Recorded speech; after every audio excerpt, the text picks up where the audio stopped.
Hello friends, welcome to my channel Bannu Venugopal.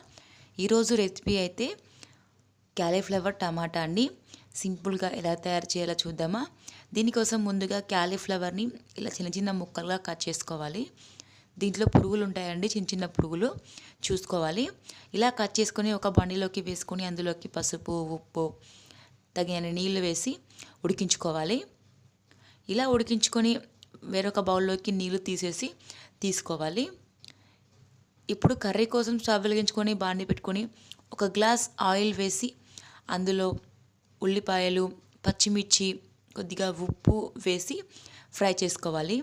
ఇవి fry అయిన తర్వాత ఇందులోకి పసుపు, అల్లం వెల్లిపాయ పేస్ట్ వేసి ఫ్రై చేసుకోవాలి. పసుపు, అల్లం వెల్లిపాయ పేస్ట్ పచ్చివాసన పోయేదాకా ఫ్రై చేసుకున్న తర్వాత ఇందులోకి సన్నగా కట్ చేసుకున్న టమాటా ముక్కల్ని వేసి ఒక 5 నిమిషాల పాటు ఉడికించుకోవాలి.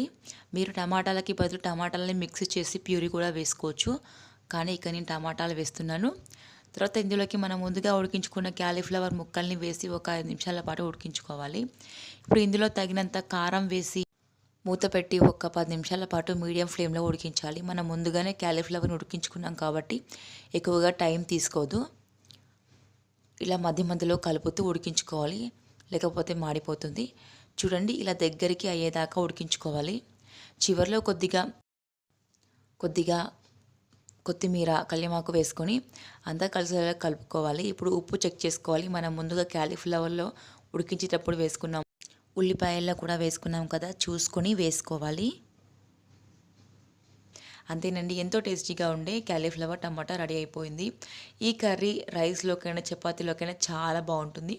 ఐ హోప్ ఈ సింపుల్ రెసిపీ నచ్చితే లైక్ చేయండి, షేర్ చేయండి, సబ్స్క్రైబ్ చేయడం మాత్రం అస్సలు మర్చిపోకండి. Thanks for watching.